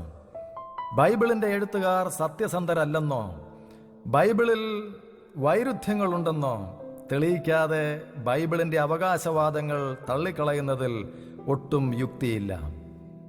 ബൈബിളിന്റെ എഴുത്തുകാർ സത്യസന്ധരല്ലെന്ന് തെളിയിക്കാൻ അന്നത്തെ റോമാ ഭരണകൂടത്തിനോ യാതൊരു വിമർശകർക്കോ കഴിഞ്ഞിട്ടില്ല. ബൈബിളിന്റെ എഴുത്തുകാർ മനുഷ്യരാലുള്ള പീഡനത്തെയോ ജയിൽവാസത്തെയോ ഭയപ്പെട്ടില്ല. പണത്താൽ സ്വാധീനിക്കപ്പെട്ടില്ല. നുണ പറയാനോ നുണ പറയുന്നവരെ അംഗീകരിക്കാനോ അവർക്ക് കഴിഞ്ഞില്ല. അവരുടെ വിശ്വാസ സത്യത്തിനു വേണ്ടി മരിക്കാൻ അവർ തയ്യാറായിരുന്നു. ശരിയാണെന്ന് ബോധ്യമില്ലാത്ത കാര്യങ്ങൾക്കായി ആരും മരിക്കാൻ തയ്യാറാകില്ല. ഇതിൽ നിന്നെല്ലാം അവരുടെ സാക്ഷ്യത്തിന്റെ വിശ്വാസ്യത വ്യക്തമാകുന്നു. പുതിയ നിയമം ദൃക്സാക്ഷികൾ മുഖാന്തരമാണ് എഴുതപ്പെട്ടത്. അനേകം വിമർശകർ സൂക്ഷ്മമായി വിശകലനം ചെയ്തിട്ടും ഈ എഴുത്തുകാരുടെ സാക്ഷ്യങ്ങളിൽ വൈരുദ്ധ്യങ്ങളൊന്നും തെളിയിക്കാൻ കഴിഞ്ഞിട്ടില്ല. മത്തായി, പത്രോസ്, യോഹന്നാൻ എന്നീ പുതിയ നിയമ എഴുത്തുകാർ പുതിയ നിയമ സംഭവങ്ങൾക്ക് ദൃക്സാക്ഷികളായിരുന്നു. പുതിയ നിയമ എഴുത്തുകാരായ ലൂക്കായും പൗലോസും തങ്ങൾ സാക്ഷിക്കുന്ന കാര്യങ്ങൾക്ക് അനേകം ദൃക്സാക്ഷികൾ അപ്പോഴും ജീവിച്ചിരിക്കുന്നു എന്ന് വ്യക്തമാക്കുന്നു. യേശുവിൻ്റെ മരണത്തിന് യോഹന്നാനും യേശുവിൻ്റെ അമ്മയും പട്ടാളക്കാരും മറ്റ് അനേകരും ദൃക്സാക്ഷികളായിരുന്നു. യേശു തൻ്റെ ഉയർപ്പിന് ശേഷം ശിഷ്യന്മാർക്ക് പലതവണയും ഒരു പ്രാവശ്യം 500-ൽ അധികം പേർക്കും പ്രത്യക്ഷപ്പെട്ടു. യേശു അവരെ തൻ്റെ മുറിവേറ്റ കൈകളും കാലുകളും കാണിച്ചു. തൻ്റെ മുറിവുകളിൽ തൊട്ടുനോക്കി സംശയം മാറ്റാൻ അവർക്ക് അവസരം കൊടുത്തു. അവരോടുകൂടെ ഭക്ഷണം കഴിച്ചു. മറ്റനേകം തെളിവുകൾ അവർക്ക് നൽകുകയും ദൈവരാജ്യത്തെപ്പറ്റി സംസാരിക്കുകയും ചെയ്തുകൊണ്ട് അവരോടുകൂടെ വളരെ സമയം ചിലവഴിച്ചു. ഉപദേശങ്ങൾ, ചരിത്ര സംഭവങ്ങൾ എന്നിവയിൽ പഴയ നിയമവും പുതിയ നിയമവും പരസ്പരം അംഗീകരിക്കുന്നു. അനേകം വിഷയങ്ങളിൽ പഴയ നിയമവും പുതിയ നിയമവും പരസ്പരം അംഗീകരിക്കുന്നു. അതിനാൽ പഴയ നിയമത്തെ നിഷേധിക്കുന്നവർ പുതിയ നിയമത്തെയും നിഷേധിക്കുന്നു. ഈ വസ്തുത താഴെ പറയുന്ന വിവരണത്തിൽ നിന്ന് വ്യക്തമാകുന്നു.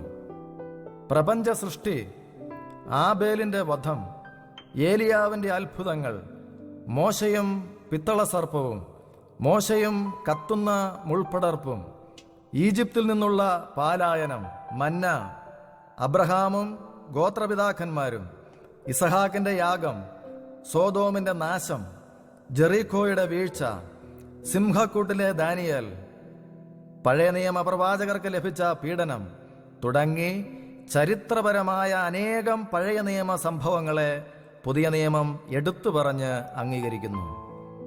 പഴയ നിയമ എഴുത്തുകാർ എഴുതിയത് ദൈവവചനമാണെന്ന് പുതിയ നിയമ എഴുത്തുകാർ വിശ്വസിച്ചിരുന്നു.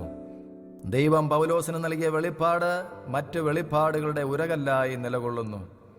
തങ്ങളിലൂടെ നൽകപ്പെട്ട ദൈവവചനത്തെ അപ്പോസ്തലന്മാർ പരസ്പരം അംഗീകരിച്ചിരുന്നു.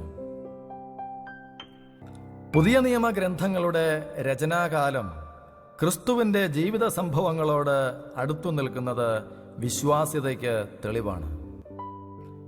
AD 67 നീറോ ചക്രവർത്തി പൗലോസിനെ വധിച്ചു.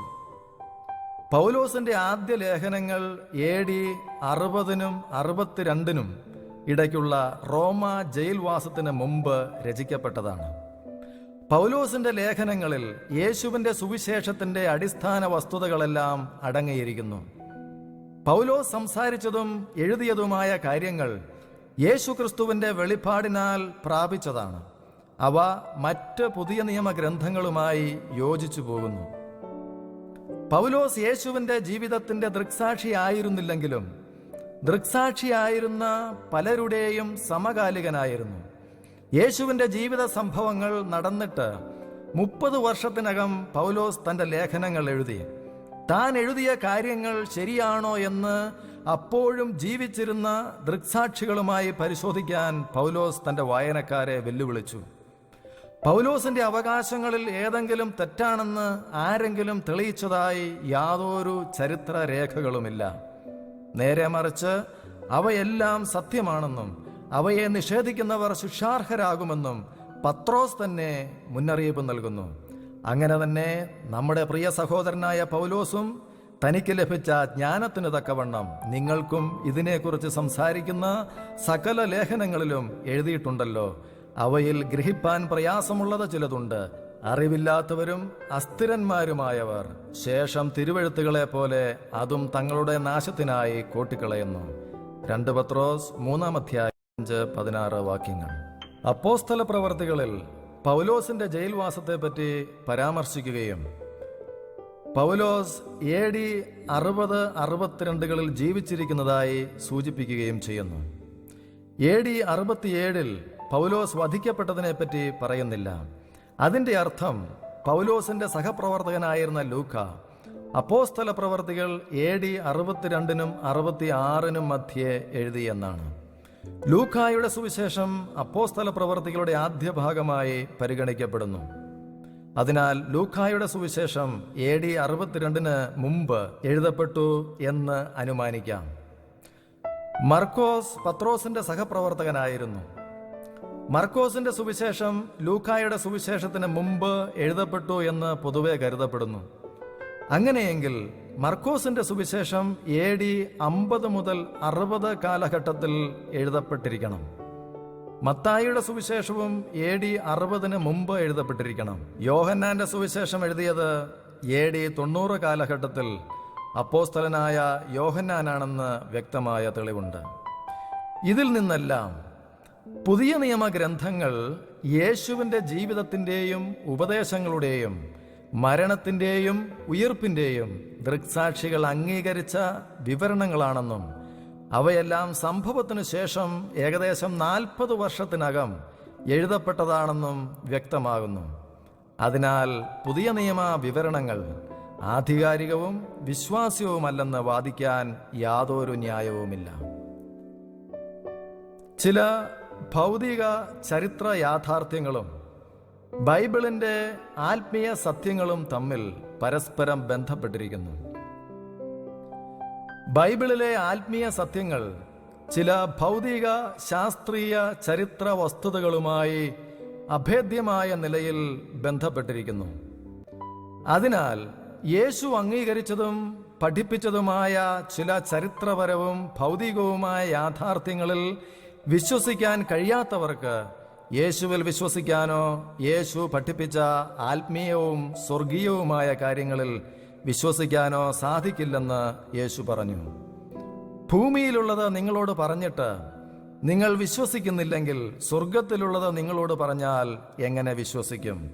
യോഹന്നാൻ 3:12 കാരണം അത്തരം ഭൗതിക യാഥാർത്ഥ്യങ്ങളെ നിഷേധിച്ചാൽ അവ ബന്ധപ്പെട്ട് നിൽക്കുന്ന ആത്മീയ സത്യങ്ങളിൽ വിശ്വസിക്കുന്നത് അസാധ്യമായി തീരും. ദൈവം ഭൗതിക വിഷയങ്ങളെപ്പറ്റി പറഞ്ഞ കാര്യങ്ങളെല്ലാം ശരിയായതിനാൽ ആത്മീയ വിഷയങ്ങളെപ്പറ്റി പറഞ്ഞിരിക്കുന്ന കാര്യങ്ങളും ശരിയാണെന്ന് വ്യക്തമാണ്. ബൈബിളിൽ ആത്മീയ സത്യങ്ങളും ഭൗതിക ചരിത്ര യാഥാർത്ഥ്യങ്ങളും പരസ്പരം ബന്ധപ്പെട്ടിരിക്കുന്നു എന്നും പഴയ നിയമത്തിന്റെ വിശ്വാസ്യതയെ പുതിയ നിയമം അംഗീകരിക്കുന്നു എന്നും വ്യക്തമാക്കാൻ താഴെ പറയുന്ന ബൈബിൾ ഭാഗങ്ങൾ സഹായിക്കും. ആദാമിന്റെയും ഹവ്വയുടെയും സൃഷ്ടിയും വിവാഹവും, ഹവ്വയും മനുഷ്യവർഗത്തിന്റെ വീഴ്ചയും, ആദാമും ഹവ്വയും മനുഷ്യവർഗത്തിന്റെ വീഴ്ചയും സഭയിലെ വചനപഠന രീതിയും, ജലപ്രളയം, നോഹയുടെയും ലോത്തിന്റെയും കാലവും യേശുവിന്റെ രണ്ടാമത്തെ വരവും, ജോന മത്സ്യത്തിന്റെ ഉദരത്തിൽ വസിച്ചതും യേശുവിന്റെ മരണവും ഉയിർപ്പും, യേശുവിന്റെ ജനനസ്ഥലം ബേത്ലഹേമാണ് എന്ന പ്രവചനം, യേശുവിന്റെ പാപമില്ലായ്മയും കന്യകാജനനവും, ദൈവത്തിന്റെ മനുഷ്യാവതാരവും നസ്രായനായ യേശുവും, യേശുവിന്റെ രക്തവും മരണവും മനുഷ്യന്റെ പാപമോചനവും. ഇവയിലെല്ലാം ചില ആത്മീയ സത്യങ്ങൾ ചരിത്ര സംഭവങ്ങളുമായി ബന്ധപ്പെട്ടു നിൽക്കുന്നു. യേശുക്രിസ്തുവിന്റെ ഉയിർപ്പ് എന്ന ആത്മീയ സത്യം തൻ്റെ ശരീരം കല്ലറയിൽ നിന്ന് അപ്രത്യക്ഷമായി എന്ന ഭൗതിക യാഥാർത്ഥ്യവുമായി ബന്ധപ്പെട്ടിരിക്കുന്നു. ഏറ്റവും കൃത്യവും ബൃഹത്തും പ്രസക്തവുമായ പ്രവചനങ്ങളുള്ള ഗ്രന്ഥമാണ് ബൈബിൾ. യേശുവിന്റെ ജനനം, ജീവിതം, മരണം, ഉയിർപ്പ് സംഭവങ്ങളും മറ്റ് അനേകം സംഭവങ്ങളും ഇനിയും സംഭവിക്കാനിരിക്കുന്നവയും അവ സംഭവിക്കുന്നതിന് ആയിരക്കണക്കിന് വർഷങ്ങൾക്ക് മുമ്പ് പോലും ബൈബിളിൽ എഴുതിയിരിക്കുന്നു. ടയർ, സമറിയ മുതലായ പട്ടണങ്ങളുടെ നാശത്തെപ്പറ്റി അനേക വർഷങ്ങൾക്ക് മുമ്പേ തന്നെ പ്രവചിച്ചു. അനേകം അത്ഭുതങ്ങളുടെ ചരിത്ര വിവരണവും ബൈബിളിലുണ്ട്. ബൈബിളിൽ എഴുതിയിരിക്കുന്ന പല കാര്യങ്ങളും ആയിരക്കണക്കിന് വർഷങ്ങൾക്ക് ശേഷം ഇന്ന് അവയ്ക്ക് ശാസ്ത്രീയ കൃത്യതയുണ്ടെന്ന് ലോകം മനസ്സിലാക്കിയിരിക്കുന്നു. പ്രവചന നിവൃത്തിയിലുള്ള കൃത്യത ആ പ്രവചനങ്ങൾ വെറും ഊഹമല്ല എന്ന് തെളിയിക്കുന്നു. ദൈവമല്ലായിരുന്നു ബൈബിളിന്റെ കർത്താവ് എങ്കിൽ ഇത് സാധിക്കുമായിരുന്നില്ല. ഇത്തരം കൃത്യവും വിശദവുമായ പ്രവചന നിവൃത്തി ബൈബിളിലല്ലാതെ ലോകത്തിൽ മറ്റൊരു ഗ്രന്ഥത്തിലുമില്ല. പ്രവചനങ്ങൾ നൽകുന്നതിൽ ദൈവത്തിന് പ്രത്യേക ഉദ്ദേശമുണ്ട്. എന്റെ വിഗ്രഹം അവയെ ചെയ്തുവെന്നും എന്റെ വിഗ്രഹവും ബിംബവും അവയെ കൽപ്പിച്ചുവെന്നും നീ പറയാതെ ഇരിക്കേണ്ടതിന് അവ സംഭവിക്കും മുമ്പേ ഞാൻ നിന്നെ കേൾപ്പിച്ചുമിരിക്കുന്നു. യാക്കോബേ, ഞാൻ വിളിച്ചിരിക്കുന്ന ഇസ്രായേലേ, എന്റെ വാക്ക് കേൾക്ക. ഞാൻ അനന്യൻ, ഞാൻ ആദ്യനും ഞാൻ അന്ത്യനുമാകുന്നു. എന്റെ കൈ ഭൂമിക്ക് അടിസ്ഥാനമിട്ടു, എന്റെ വലം കൈ ആകാശത്തെ വിരിച്ചു. ഞാൻ വിളിക്കുമ്പോൾ അവ ഒക്കെയും ഉളവായി വരുന്നു. ദൈവം ഉണ്ട് എന്നും ദൈവത്തിന് ലോക ചരിത്രത്തിൽ ഒരു പദ്ധതി പൂർത്തീകരിക്കാനുണ്ട് എന്നും അവ തെളിയിക്കുന്നു. ദൈവവചനം ബൈബിൾ മാത്രം. ബൈബിളിന്റെ പുറത്തുനിന്നുള്ള ചില തെളിവുകൾ. ബൈബിൾ മറ്റേത് പുരാതന ഗ്രന്ഥത്തെക്കാളും കൃത്യതയിലും പ്രതിപാദ്യ വിഷയത്തിന്റെ ചരിത്രപരതയിലും ബഹുദൂരം മുന്നിലാണെന്ന് താരതമ്യ പഠനത്തിൽ നിന്ന് തെളിയുന്നു. ബൈബിളിന്റെ മൂല കയ്യെഴുത്തു പ്രതികൾ ഇന്ന് ലഭ്യമല്ലെങ്കിലും അതിൻ്റെ കോപ്പികൾ മൂല കയ്യെഴുത്തു പ്രതികളിൽ നിന്ന് വ്യത്യസ്തമല്ലെന്നും പൂർണ്ണമായും ആധികാരികമാണെന്നും തെളിയുന്നു. ഇത്തരുണത്തിൽ ബൈബിളിന്റെ കയ്യെഴുത്തു പ്രതികളുടെ കോപ്പികളുടെ ബാഹുല്യം, മൂല കയ്യെഴുത്തു പ്രതികളും അവയുടെ കോപ്പികളും തമ്മിലുള്ള സമയദൈർഘ്യത്തിന്റെ കുറവ് എന്നിവ പ്രത്യേകം ശ്രദ്ധേയമാണ്. മൂല കയ്യെഴുത്തു പ്രതികളും അവയുടെ ആദ്യ കോപ്പികളും യേശുവിന്റെ ഇഹലോക ജീവിത സംഭവങ്ങളിൽ നിന്ന് 20 മുതൽ 50 വർഷങ്ങൾക്ക് അപ്പുറമല്ല. ഈ കാര്യങ്ങളിൽ ബൈബിൾ മറ്റേത് പുരാതന ചരിത്ര ഗ്രന്ഥത്തെക്കാളും ബഹുദൂരം മുന്നിലാണ്. ഈ വസ്തുത താഴെ പറയുന്ന താരതമ്യ പഠനത്തിൽ നിന്ന് തെളിയുന്നു. ഹോമർ ഇലിയഡ് എഴുതപ്പെട്ടത് BC 900, ആദ്യ കോപ്പി BC 400.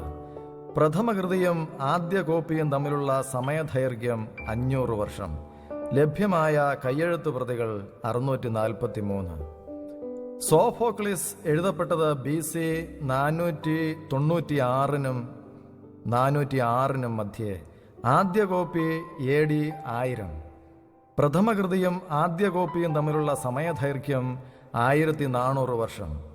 ലഭ്യമായ കയ്യെഴുത്തു പ്രതികൾ 193. ഹെറോഡോട്ടസ് ചരിത്രം എഴുതപ്പെട്ടത് BC 480 425 മധ്യേ. ആദ്യ കോപ്പി AD 900. പ്രഥമകൃതിയും ആദ്യ കോപ്പിയും തമ്മിലുള്ള സമയദൈർഘ്യം 1300 വർഷം. ലഭ്യമായ കയ്യെഴുത്തു പ്രതികൾ 8. യുറീഫൈഡസ് എഴുതപ്പെട്ടത് BC 480 406 മധ്യേ. ആദ്യ കോപ്പി AD 1100. പ്രഥമകൃതിയും ആദ്യ കോപ്പിയും തമ്മിലുള്ള സമയദൈർഘ്യം 1500 വർഷം. ലഭ്യമായ കയ്യെഴുത്തു പ്രതികൾ 9. തൂസിദൈദസ് ചരിത്രം എഴുതപ്പെട്ടത് BC 460 400 മധ്യേ. ആദ്യ കോപ്പി AD 900. പ്രഥമകൃതിയും ആദ്യ കോപ്പിയും തമ്മിലുള്ള സമയദൈർഘ്യം 1300 വർഷം. ലഭ്യമായ കയ്യെഴുത്തു പ്രതികൾ 8. അരിസ്റ്റോഫെയിൻസ് എഴുതപ്പെട്ടത് BC 450 385 മധ്യേ. ആദ്യ കോപ്പി AD 900. പ്രഥമകൃതിയും ആദ്യ കോപ്പിയും തമ്മിലുള്ള സമയദൈർഘ്യം 1300 വർഷം. ലഭ്യമായ കയ്യെഴുത്തു പ്രതികൾ 10. പ്ലേറ്റോ എഴുതപ്പെട്ടത് BC 427 347 മധ്യേ. ആദ്യ കോപ്പി AD 900. പ്രഥമകൃതിയും ആദ്യ കോപ്പിയും തമ്മിലുള്ള സമയദൈർഘ്യം 1000 വർഷം. ലഭ്യമായ കയ്യെഴുത്തു പ്രതികൾ 7. അരിസ്റ്റോട്ടിൽ എഴുതപ്പെട്ടത് BC 384 322 മധ്യേ. ആദ്യ കോപ്പി AD 1100. പ്രഥമകൃതിയും ആദ്യ കോപ്പിയും തമ്മിലുള്ള സമയദൈർഘ്യം 1400 വർഷം. ലഭ്യമായ കയ്യെഴുത്തു പ്രതികൾ 49.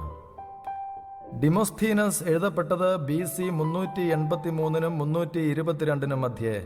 ആദ്യ കോപ്പി AD 1100. പ്രഥമകൃതിയും ആദ്യ കോപ്പിയും തമ്മിലുള്ള സമയദൈർഘ്യം 1300 വർഷം.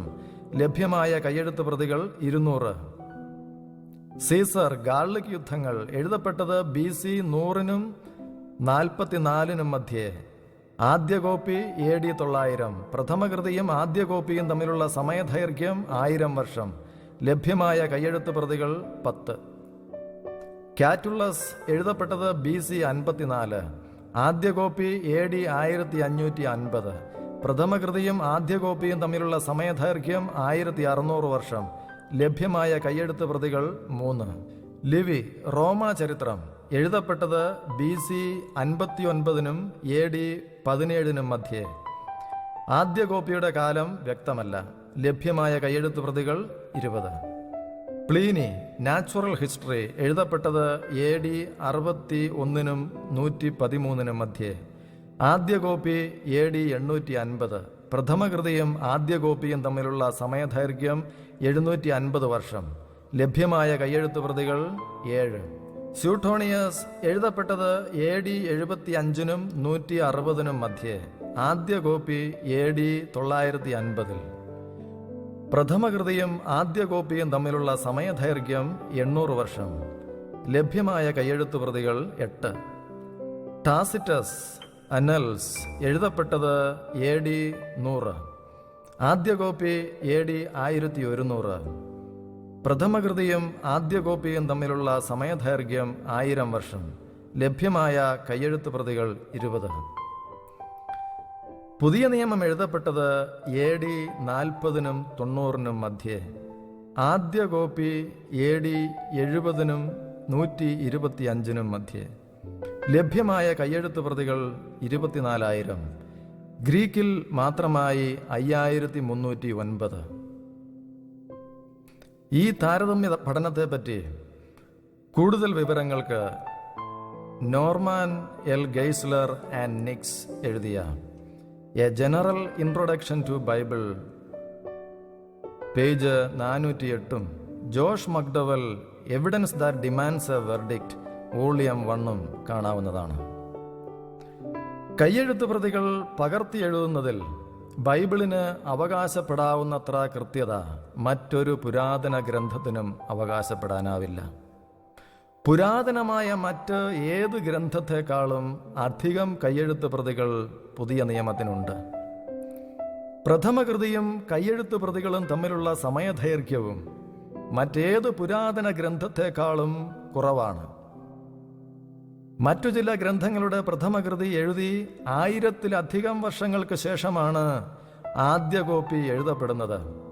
അതായത് പ്രഥമകൃതിയും കയ്യെഴുത്ത് പ്രതികളും തമ്മിലുള്ള സമയദൈർഘ്യം കൂടുന്തോറും പ്രഥമകൃതിയിൽ മാറ്റങ്ങൾ സംഭവിക്കാനുള്ള സാധ്യത കൂടുന്നു. എന്നാൽ പുതിയ നിയമത്തിന്റെ കാര്യത്തിൽ പ്രഥമകൃതിയും കയ്യെഴുത്ത് പ്രതികളും തമ്മിലുള്ള സമയദൈർഘ്യം 40 വർഷത്തിലധികമല്ല എന്ന് തെളിയുന്നു. ഈ വസ്തുതകളെല്ലാം പുതിയ നിയമത്തിന്റെ ആധികാരികതയ്ക്കും വിശ്വാസ്യതയ്ക്കും നിസ്തർക്കമായ തെളിവുകളാണ്. ഇതിൽ നിന്നും ബൈബിളിന്റെ ആധികാരികത മറ്റെല്ലാ ഗ്രന്ഥങ്ങളെക്കാളും വളരെ അധികമാണെന്ന് വ്യക്തമാകുന്നു. അതിനാൽ ബൈബിളിന് ആധികാരികത ഇല്ലെന്ന് പറയുന്നവർക്ക് ലോകത്തിൽ മറ്റേതെങ്കിലും ഗ്രന്ഥത്തിനോ തങ്ങൾ പറയുന്നതിന് പോലുമോ ആധികാരികത കൊടുക്കാൻ സാധിക്കുന്നതല്ല. ചരിത്രവും പുരാവസ്തുശാസ്ത്രവും ബൈബിളിന്റെ ആധികാരികത അംഗീകരിക്കുന്നു. തങ്ങൾ നേരിട്ട് കണ്ടറിഞ്ഞ കാര്യങ്ങളെപ്പറ്റി പുതിയ നിയമ എഴുത്തുകാർ എഴുതിയതെല്ലാം കൃത്യമായിരുന്നു. അവർ എഴുതിയ കാര്യങ്ങൾ ശരിയല്ലെന്ന് വാദിക്കാൻ ന്യായമായ എന്തെങ്കിലും യുക്തിയോ ചരിത്രരേഖകളോ ഇല്ല. മാത്രമല്ല, പുതിയ നിയമ വിഷയങ്ങളുടെ ആധികാരികതയ്ക്ക് ചരിത്രപരവും പുരാവസ്തുശാസ്ത്ര സംബന്ധവുമായ തെളിവുകളും ഉണ്ട്. 1-ാം നൂറ്റാണ്ടിലെ ഫ്ലാവിയസ് ജോസഫിസ്, കൊർണേലിയസ് ടാസിറ്റസ്, സ്യൂട്ടോണിയസ്, താലൂസ്, മാറാബാർ സറാഫിയോൺ, 2-ാം നൂറ്റാണ്ടിലെ ലൂസിയാൻ, പ്ലീനി രണ്ടാമൻ എന്നീ ചരിത്ര പണ്ഡിതരും 5-ാം നൂറ്റാണ്ടിലെ യഹൂദരുടെ താൽമൂദും പുതിയ നിയമ ഗ്രന്ഥങ്ങളിലെ ചില പ്രധാന കാര്യങ്ങൾ അംഗീകരിക്കുന്നതായി കാണുന്നു. അവ താഴെ പറയുന്നവയാണ്. പന്തിയോസ് പിലാത്തോസിന്റെ കാലത്ത് ഒരു പെസഹ നാളിൽ യേശു ക്രിസ്തു ക്രൂശിക്കപ്പെട്ടു. അവൻ മരണശേഷം 3-ാം ദിവസം ഉയർത്തെഴുന്നേറ്റു എന്ന് തൻ്റെ ശിഷ്യർ വിശ്വസിച്ചു. യേശുവിന് മാനുഷിക പിതാവ് ഇല്ലായിരുന്നു എന്നും പല അത്ഭുതങ്ങൾ ചെയ്തിരുന്നു എന്നും യഹൂദ നേതാക്കൾ വിശ്വസിച്ചു. റോമാ ഭരണകൂടം ആകുന്നത്ര ശ്രമിച്ചെങ്കിലും ക്രിസ്തീയ വിശ്വാസത്തെ ചെറുക്കാനും ഒതുക്കാനും കഴിഞ്ഞില്ല. യേശുവിൻ്റെ ശിഷ്യർ ബഹുദൈവ വിശ്വാസം ഉപേക്ഷിച്ച് യേശുവിനെ ആരാധിച്ചു. പലരുടെയും ബൈബിൾ സംബന്ധമായ പല സംശയങ്ങളും പുരാവസ്തു ഗവേഷകരുടെ കണ്ടുപിടുത്തങ്ങൾ ദൂരീകരിച്ചു. ബൈബിളിലെ വ്യക്തികളുടെ പേരുകൾ, സ്ഥാനപ്പേരുകൾ, സ്ഥലപ്പേരുകൾ എന്നിവ കൃത്യവും ചരിത്രപരവുമാണെന്ന് തെളിയിക്കപ്പെട്ടിരിക്കുന്നു. എന്തെങ്കിലും സംശയങ്ങൾ അവശേഷിക്കുന്നെങ്കിൽ അവയും മേൽപ്പറഞ്ഞവയെ പോലെ തന്നെ ക്രമേണ ദൂരീകരിക്കപ്പെടും. ഇന്ന് യഥാർത്ഥ പണ്ഡിതരായ ചരിത്രകാരന്മാരും പുരാവസ്തു ഗവേഷകരും പുതിയ നിയമ ഗ്രന്ഥങ്ങളുടെ ആധികാരികതയെ പൂർണ്ണമായി അംഗീകരിക്കുന്നവരാണ്. വേണ്ടത്ര പരിജ്ഞാനമില്ലാത്തവരോ ബൈബിൾ സത്യങ്ങളെ മനഃപൂർവ്വം നിഷേധിച്ച് ദുരുപദേശങ്ങൾ പരത്തണമെന്ന ദുരുദ്ദേശമുള്ള വിമർശകരോ ആണ് ബൈബിളിലെ സത്യങ്ങളെ നിഷേധിക്കാൻ ശ്രമിക്കുന്നത്.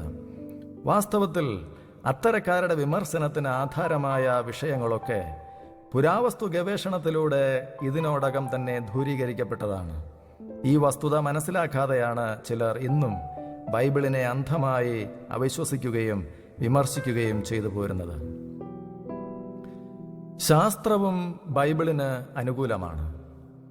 ബൈബിളിൻ്റെ വിശ്വാസ്യതയെ ശാസ്ത്രം, ചരിത്രം, പുരാവസ്തുശാസ്ത്രം, യേശുവിൻ്റെ ജനനം, മരണം, ഉയിർപ്പ് മുതലായ വിഷയങ്ങൾ സംബന്ധിച്ചുള്ള പ്രവചനങ്ങളുടെ പൂർത്തീകരണത്തിലുള്ള പരിപൂർണ കൃത്യത തുടങ്ങിയവയിൽ ഉൾക്കൊണ്ടിരിക്കുന്ന അനിഷേധ്യമായ വസ്തുതകൾ കൊണ്ട് തെളിയിക്കാവുന്നതാണെന്ന് ഇതിനോടകം തന്നെ വ്യക്തമാക്കിയല്ലോ. ബൈബിൾ ദൈവത്തിൻ്റെ വചനമാണ്. പ്രപഞ്ചം ദൈവത്തിൻ്റെ കരവേലയാണ്. ശാസ്ത്രം ദൈവത്തിൻ്റെ കരവേലയായ പ്രപഞ്ചത്തെ മനസ്സിലാക്കാനുള്ള മനുഷ്യൻ്റെ ശ്രമഫലമാണ്. ദൈവത്തിൻ്റെ വചനവും ദൈവത്തിൻ്റെ കരവേലയും തമ്മിൽ വൈരുദ്ധ്യമില്ലാത്തതിനാൽ ബൈബിളും ശരിയായ ശാസ്ത്രവും തമ്മിലും വൈരുദ്ധ്യമില്ല. ശാസ്ത്രീയമായി തെളിയിക്കപ്പെട്ട തത്വങ്ങളൊന്നും ബൈബിളിനെതിരല്ല. മറിച്ച് അവ ബൈബിൾ പറയുന്ന കാര്യങ്ങളെ ഉറപ്പിക്കുകയാണ് ചെയ്യുന്നത് എന്ന് വ്യക്തമാകുന്നു. ബൈബിളിലെ സത്യങ്ങളും പ്രപഞ്ചത്തിൻ്റെ നിയമങ്ങളും തമ്മിൽ വൈരുദ്ധ്യമില്ല. വാസ്തവത്തിൽ ബൈബിളും യഥാർത്ഥ ശാസ്ത്രവും പരസ്പര പൂരകങ്ങളാണ്.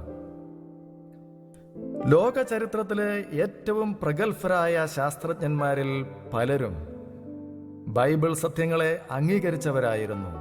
Luis Pasteur, Isaac Newton, Johannes Kepler, Robert Boyle, Charles Babbage, Michael Faraday, James Clerk Maxwell, Ambrose Fleming, Lord Kelvin, Gregor Mendel, Leonardo da Vinci, Blaise Pascal, William Ramsay, James Joule, James Simpson, Joseph Henry, John Hestel, Francis Bacon തുടങ്ങി അനേകം പ്രഗത്ഭർ Bible സത്യങ്ങളെ അംഗീകരിച്ചവരായിരുന്നു. യഹൂദ ജനതയുടെ ചരിത്രപരമായ സാക്ഷ്യം. യഹൂദ ജനതയുടെ ചരിത്രപരമായ അസ്തിത്വം ബൈബിളിൻ്റെ വിശ്വാസ്യതയ്ക്ക് മതിയായ തെളിവാണ്. ആയിരക്കണക്കിന് വർഷങ്ങൾ നാടുകടത്തപ്പെട്ടിട്ടും സ്വന്തമായി ഒരു രാഷ്ട്രമില്ലാതിരുന്നിട്ടും തങ്ങളുടെ ദേശീയതയും തനിമയും ഐക്യവും നിലനിർത്താൻ കഴിഞ്ഞ ജാതി യഹൂദർ മാത്രമാണ്. അവർക്കുണ്ടായ പ്രതികൂലങ്ങളെയെല്ലാം അതിജീവിച്ച് ഒരു ജനതയായി അവർ നിലനിൽക്കുന്നതും അതിലുപരി അവർ ലോകത്തിലെ ഒരു വൻ ശക്തിയായി തീർന്നതും ലോക ചരിത്രത്തിലെ ഏറ്റവും വലിയ അത്ഭുതങ്ങളിലൊന്നാണ്. ദൈവം ഉണ്ട് എന്നതിനും ദൈവം ഇന്നും പ്രവർത്തിക്കുന്നു എന്നതിനും ബൈബിളിൻ്റെ വിശ്വാസ്യതയ്ക്കുമൊക്കെ ഇവ മതിയായ തെളിവാണ്. യഹൂദ ജനതയുടെ ചരിത്രവും അവരുടെ ഇന്നത്തെ അവസ്ഥയും ദുരിതങ്ങളും ഭാവിയും എല്ലാം മുന്നേ കൂട്ടി ബൈബിളിൽ എഴുതിയിരിക്കുന്നു എന്നത് ബൈബിളിൻ്റെ വിശ്വാസ്യതയ്ക്കും തെളിവാണ്. യഹോവ നിന്നെ ഭൂമിയുടെ ഒരറ്റം മുതൽ മറ്റേ അറ്റം വരെ സർവ്വജാതികളുടെയും ഇടയിൽ ചിതറിക്കും. അവിടെ നീയും നിന്റെ പിതാക്കന്മാരും അറിഞ്ഞിട്ടില്ലാത്തവയായി മരവും കല്ലും കൊണ്ടുള്ള അന്യദൈവങ്ങളെ നീ സേവിക്കും. നിയമാവർത്തനം 28:64. എന്നാൽ അവരുടെ ലംഘനം ലോകത്തിന് ധനവും അവരുടെ നഷ്ടം ജാതികൾക്ക് സമ്പത്തും വരുവാൻ കാരണമായി എങ്കിൽ അവരുടെ യഥാസ്ഥാനം എത്രയധികം. റോമർ 11:12. അനന്തമായ അറിവിൻ്റെ അക്ഷയഖനിയാണ് ബൈബിൾ. ഉള്ളടക്കത്തിൻ്റെ വിശാലതയിലും പൂർണ്ണതയിലും ലാളിത്യത്തിലും ബൈബിളിന് തുല്യമായി മറ്റൊന്നില്ല. ലോക ചരിത്രത്തിലെ ഏറ്റവും പ്രധാന സംഭവങ്ങളെയും ലോകത്തിൻ്റെ ഇന്നത്തെ അവസ്ഥയെയും ലോകത്തിൻ്റെ ഭാവി എപ്രകാരമായിരിക്കും എന്നതിനെപ്പറ്റിയും ബൈബിളിൽ വ്യക്തമാക്കിയിരിക്കുന്നു.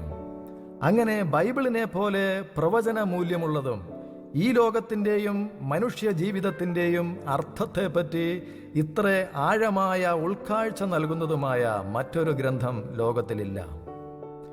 മനുഷ്യന് അറിയാവുന്നതിൽ വച്ച് ഏറ്റവും യുക്തിയുക്തവും വിശ്വസനീയവുമായ പ്രപഞ്ചോൽപത്തി സിദ്ധാന്തവും മനുഷ്യ ജീവിതത്തിൻ്റെ ആരംഭം, അവസാനം, അർത്ഥം എന്നിവയെക്കുറിച്ചുള്ള ദർശനങ്ങളും നമുക്ക് ലഭിക്കുന്നത് ബൈബിളിൽ നിന്നാണ്.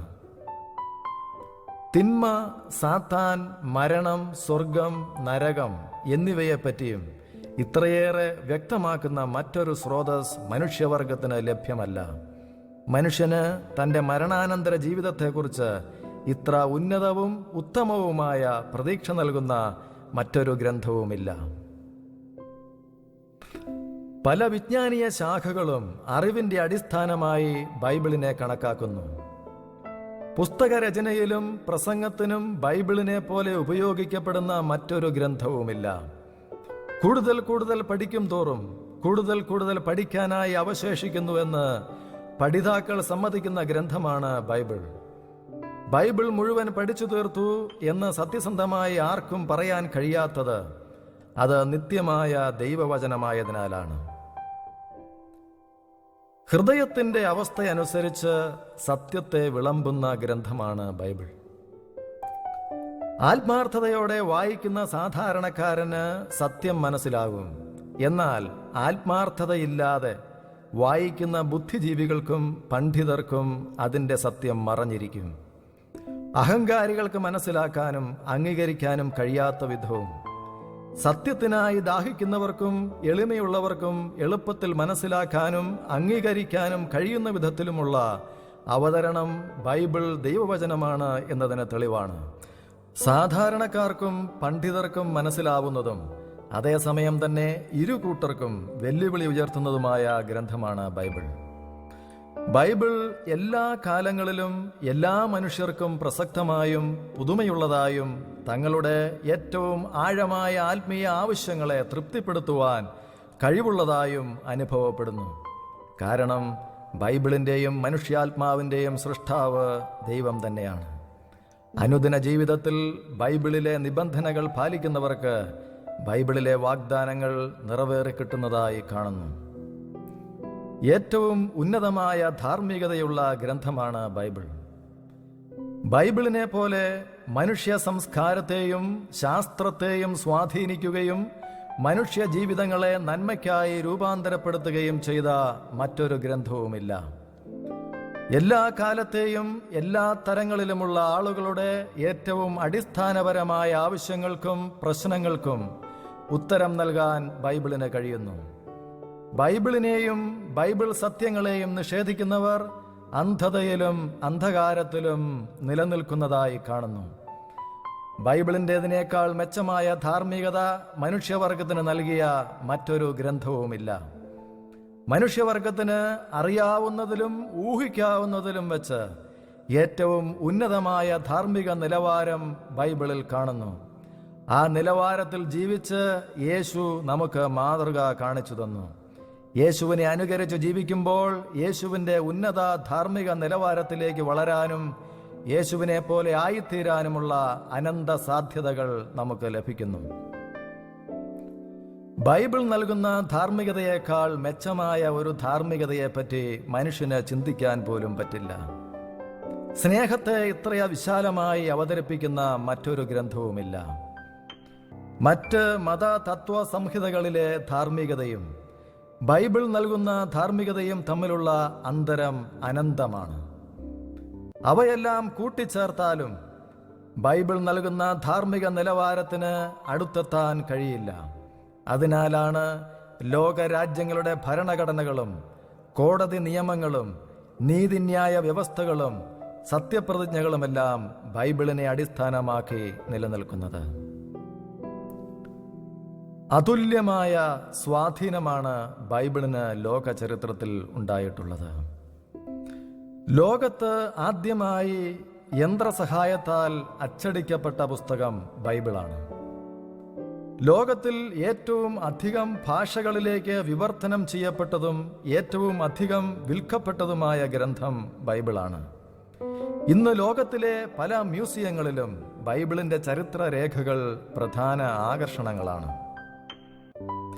എല്ലാ കാലത്തും എല്ലാ തരത്തിലുമുള്ള ആളുകൾക്ക് പ്രസക്തമായ വിഷയങ്ങളും ജീവൻ തുടിക്കുന്ന വചനങ്ങളും ഉൾക്കൊണ്ടിരിക്കയാൽ ജനങ്ങൾ ബൈബിളിൽ ആകൃഷ്ടരായി.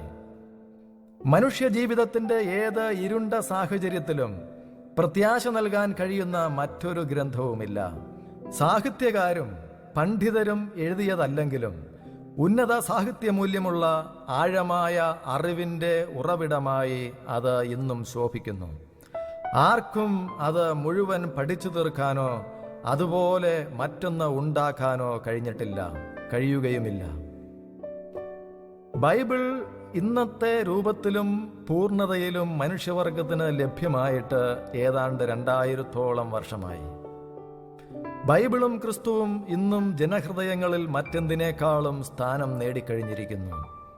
ഇന്ന് ലോകത്തിൽ ഒരേ സമയം ഏറ്റവും സ്നേഹിക്കപ്പെടുന്നതും ഏറ്റവും എതിർക്കപ്പെടുന്നതും ബൈബിളും ക്രിസ്തുവും തന്നെ. ബൈബിളിൻ്റെയും യേശുവിൻ്റെയും അതുല്യമായ പ്രസക്തിക്ക് തെളിവാണിത്. ബൈബിൾ ദൈവവചനമാണ് എന്നതിനും യേശു ദൈവമാണ് എന്നതിനും ഇതുതന്നെ മതിയായ തെളിവാണ്. ഇന്ന് ലോകത്തിൽ അനേകം മാധ്യമങ്ങളിലൂടെ ഏറ്റവും അധികം പ്രചരിപ്പിക്കപ്പെടുന്ന വ്യക്തി യേശുവാണ്. യേശുവിനോടുള്ളത്ര സ്തുതിഗീതങ്ങളും പുസ്തകങ്ങളും മറ്റൊരു വ്യക്തിയെപ്പറ്റിയും എഴുതപ്പെട്ടിട്ടില്ല. മറ്റാർക്കും ലഭിക്കാത്ത രീതിയിൽ ജീവൻ തുടിക്കുന്ന പ്രാർത്ഥനയും ആരാധനയും ലോകമെമ്പാടും യേശുവിന് ലഭിക്കുന്നു. യേശു ഇന്നും ജീവിക്കുന്നു. ബൈബിളിന്റെ മൂല്യങ്ങളിലും കാഴ്ചപ്പാടിലും ചില വ്യക്തികൾ പ്രചോദിതരായതിൻ്റെ ഫലമായി മൂല്യബോധമുള്ള ചില ശക്തമായ രാഷ്ട്രങ്ങൾ നിലവിൽ വന്നു. അതിശക്തമായ അനേകം ചാരിറ്റി സംഘടനകൾ, ആശുപത്രികൾ, സ്കൂളുകൾ, കോളേജുകൾ, അനാഥാലയങ്ങൾ, പലവിധ സ്ഥാപനങ്ങൾ എന്നിവ നിലവിൽ വന്നു. അവ ലോകത്തിന് നന്മയുടെ കൂറ്റൻ സംഭാവനകളാണ് നൽകിക്കൊണ്ടിരിക്കുന്നത്. ബൈബിളിന് എതിരായി നിൽക്കുന്നവരുടെ ഇടയിൽ ബൈബിൾ സത്യങ്ങൾക്ക് വേണ്ടി മരിക്കാൻ പോലും തയ്യാറുള്ളവർ അനേകരാണ്. ബൈബിൾ സത്യങ്ങളെ അറസ്റ്റ് ചെയ്യാനും നശിപ്പിക്കാനും അതിൻ്റെ ശത്രുക്കൾക്ക് ഒരിക്കലും കഴിഞ്ഞിട്ടില്ല. മനുഷ്യ സ്വഭാവത്തെ മാറ്റാനുള്ള ബൈബിളിൻ്റെ കഴിവ്, അതിൻ്റെ അത്ഭുതകരമായ യോജിപ്പ്, ആർക്കും നശിപ്പിക്കാൻ കഴിയാത്തത്, മനുഷ്യവർഗത്തിൻ്റെ നന്മയ്ക്ക് ഏറ്റവും യോജിച്ചത് എന്നിങ്ങനെയുള്ള സവിശേഷതകളും ബൈബിൾ ദൈവവചനമാണെന്ന വസ്തുത തെളിയിക്കുന്നു. യേശുവിൻ്റെ നാമം പറഞ്ഞ് പരീക്ഷിച്ചു നോക്കൂ. എഴുതപ്പെട്ട ദൈവവചനമായ ബൈബിളിലെ ആഴമായ സത്യങ്ങളും ജീവനുള്ള ദൈവവചനമായ യേശുവിൻ്റെ നാമവും പ്രസ്താവിച്ചു നോക്കൂ. യേശു സാത്താന്റെയും പാപത്തിൻ്റെയും മരണത്തിൻ്റെയും ലോകത്തിൻ്റെയും മേൽ പൂർണ്ണ ജയമെടുത്ത കാര്യം വിശ്വാസത്തോടെ വാക്കാൽ പ്രസ്താവിച്ചു നോക്കൂ. സത്യവിരുദ്ധമായ ആത്മീയ ശക്തികൾ ഇളകുന്നത് കാണാം. യേശുവിൻ്റെ നാമം എല്ലാ നാമത്തിനും മേലായ നാമമാണ്.